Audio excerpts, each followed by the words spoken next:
अस्सलाम वालेकुम six class, कैसे हैं आप लोग। आज हमने एसएसटी के चैप्टर नंबर 21 की रीडिंग स्टार्ट करनी है। पेज नंबर है 94। चैप्टर का नेम है Islam first reaches the subcontinent. जैसे कि लास्ट लेक्चर में हम लोगों ने पढ़ा था the beginning and spread of Islam, कि इस्लाम का आगाज़ कैसे हुआ और किस तरह इस्लाम मुख्तलिफ इलाकों में फैलता चला गया।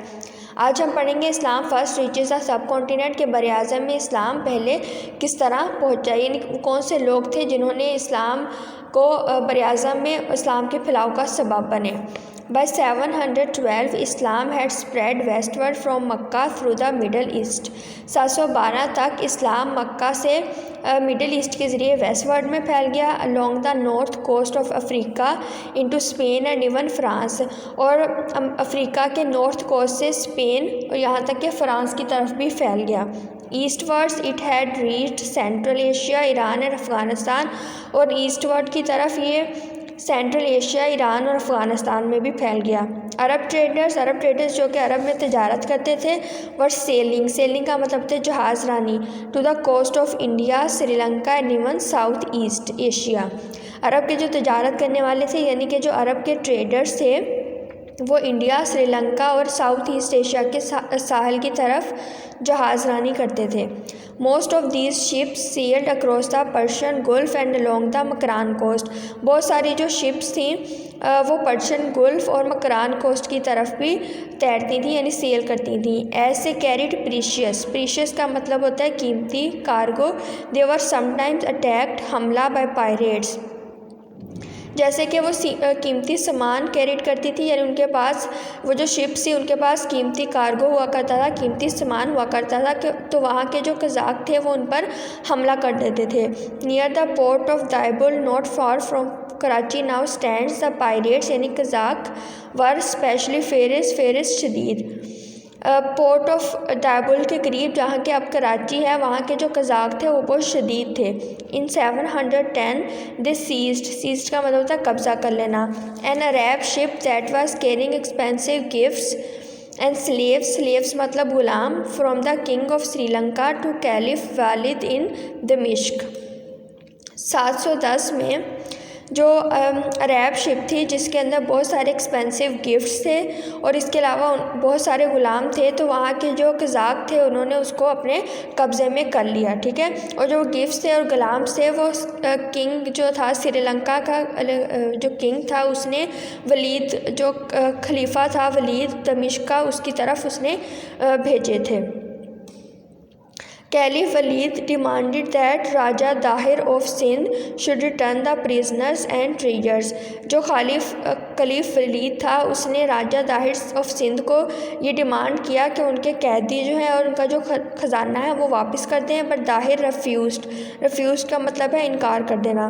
लेकिन जो दाहिर है उसने इनकार कर दिया, saying he had no control over the pirates, ये कह के कि उन्हें पायरेट्स के ऊपर कोई कंट्रोल नहीं है।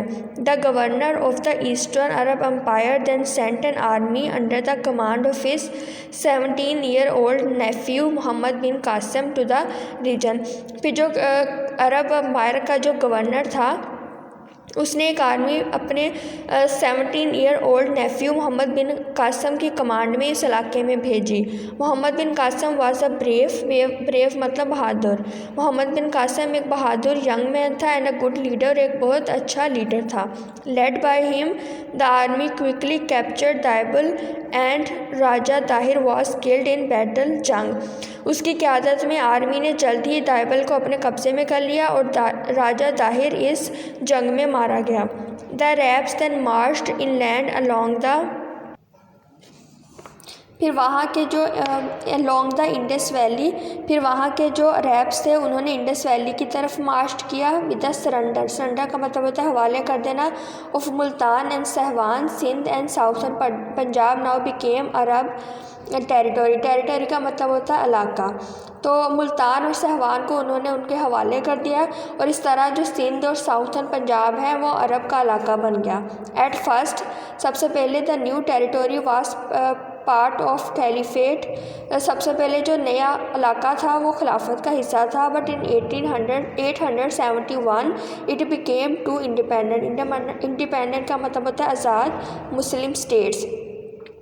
पहले ये जो नया इलाका था ये खिलाफत का हिस्सा था, लेकिन 871 में ये एक आज़ाद मुस्लिम रियासत बन गया। Muhammad bin Qasim was recalled to Iraq.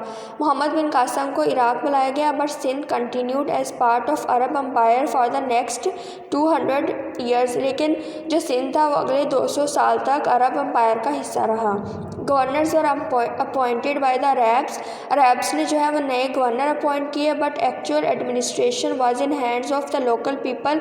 लेकिन जो उनकी असल इंतज़ामिया थी वो लोकल पीपल के हाथों में थी।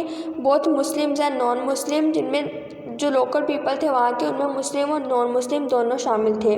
जिज़िया होता है नॉन मुस्लिम टैक्स, एंड ज़कात poor tax payable by Muslims.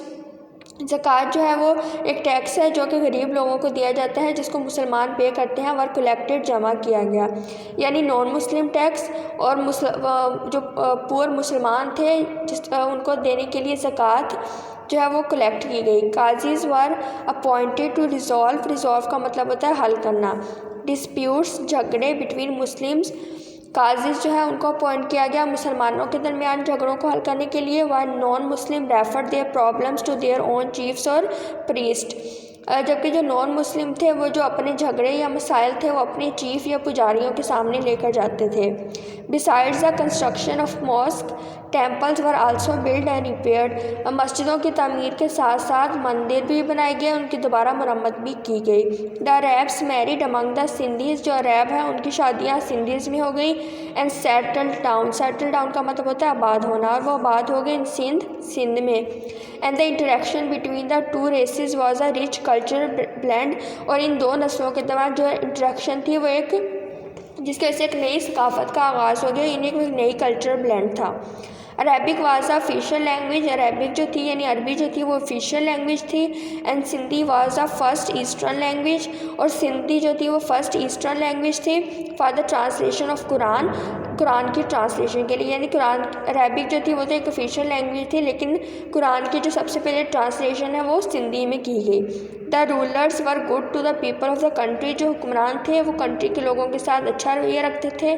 They were allowed to worship as a please, और वो जिसकी भी चाहते उनको इजाज़त थी इबादत कर सकते थे। And most of the Hindu official kept their jobs, और बहुत सारे हिंदू जो थे उन्होंने अपनी जॉब्स को भी जारी रखा।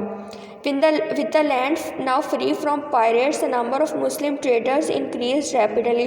चूँकि जो ज़मीन थी जो वो लैंड थी वो कज़ाकों से आज़ाद हो गई थी, तो बहुत सारे जो मुस्लिम्स थे उन्होंने अपनी तजारत का भी आगाज़ कर दिया। As well as goods they took back to Arabia, Persia many new ideas such as how to navigate their ship by using the stars and much knowledge about medicine।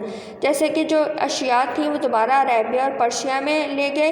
इसके अलावा बहुत से नए आइडियाज़ का भी आगाज़ हुआ, जिसमें शिप्स को कैसे नेविगेट किया जाता है सितारों के ज़रिए, और इसके अलावा मेडिसिन के बारे में भी बहुत सारी नॉलेज हासिल की गई। They learn new things about mathematics, उन्होंने रियाजी के बारे में भी न्यू चीज़ें सीख ली, specially the use of zero, ख़ास तौर पर ज़ीरो के बारे में। Which later led to many important discoveries, जिसकी वजह से बाद में बहुत सारी अहम दरियाफ्त हुई। चलें, आज के लिए इतनी रीडिंग इनफ है, ये आप लोगों ने अच्छे से घर में करनी है और इसके मीनिंग भी अपने बुक के ऊपर राइट कर लेने हैं। अल्लाह हाफिज़।